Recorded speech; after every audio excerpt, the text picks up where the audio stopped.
আগামীকাল 23 জানুয়ারি সকাল 9টায় পঞ্চগড়ের এই ঐতিহাসিক চিনিকল মাঠে বাংলাদেশ জামায়াত ইসলামীর সম্মানিত আমির তিনি আমাদের এই পঞ্চগড়ে আসছেন এবং আমাদের 10 দলীয় যে নির্বাচনী জোট, আমাদের এই ঐক্যবদ্ধ বাংলাদেশের যে জোট, এই জোটের উত্তরবঙ্গের প্রথম জনসভা আগামীকাল সর্বোত্তরের জেলা এই পঞ্চগড়ের চিনিকল মাঠ দিয়ে শুরু হচ্ছে।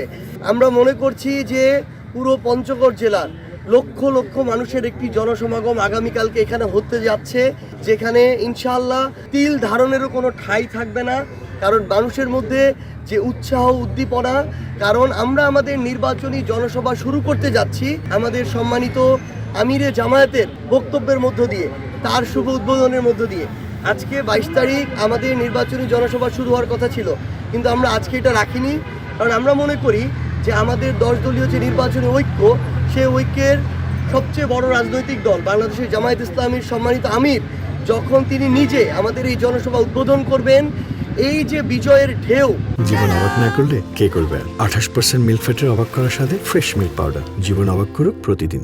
এই যে মানুষের মধ্যে জাগরণের ঢেউ, এই ঢেউ ইনশাআল্লাহ 12ই ফেব্রুয়ারি বিজয় পর্যন্ত পৌঁছাবে ইনশাআল্লাহ।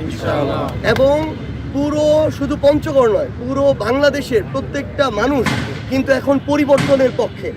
প্রত্যেকটা মানুষ আগেকার যে সিস্টেমগুলো, ঘুণে ধরা সিস্টেম, যারা বারবার মানুষকে কথা দিয়ে প্রতারিত করেছে কিন্তু কথা রাখতে পারে নাই, যাদেরকে নির্বাচনের 1 মাস আগে বসন্তের কোকিলের মতো দেখা গিয়েছে, পরের 4 বছর 11 মাস আর খুঁজে পাওয়া যায় নাই, যারা এককভাবে 2-1টা মানুষ নিজেদেরকে জনগণের খুব কাছাকাছি হিসেবে রিপ্রেজেন্ট করে, কিন্তু মাঠ পর্যায়ের অনেক মানুষের দ্বারা সাধারণ মানুষ আবার দেখা যায় যে তারা নির্যাতিত হয়, জুলুমের শিকার হয়, হয়রানির শিকার হয়।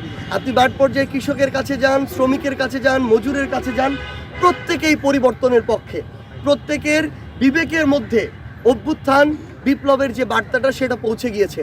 মানুষ এবার আর দল মার্কা দেখে, পরিবার দেখে, কে কোন পরিবারে জন্ম নিয়েছে এসব দেখে আর ভোট দিবে না। মানুষ এটা যাচাই করবে কাকে তারা সব সময় কাছে পাবে, কাকে কাছে পেয়েছে, কে তার উপকার না করতে পারলো অন্তত ক্ষতিটা করে নাই।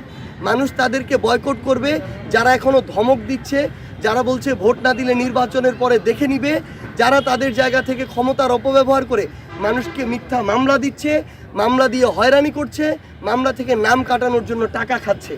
এই সকল যারা জনবিমুখ মানুষ, এই সকল মানুষ যারা জনগণের ভোগান্তির কারণ, তাদের সবাইকে এবার মানুষ বয়কট করবে।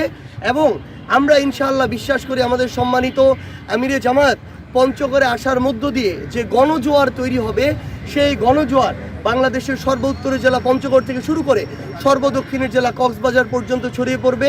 1,47,570 কিলোমিটারে ছড়িয়ে পড়বে। এবং ইনশাআল্লাহ এই 10 দলীয় ঐক্যজোট ঐক্যবদ্ধ বাংলাদেশকে নিয়ে, বাংলাদেশের মানুষকে সাথে নিয়ে আগামীর বাংলাদেশে সরকার গঠন করবে ইনশাআল্লাহ।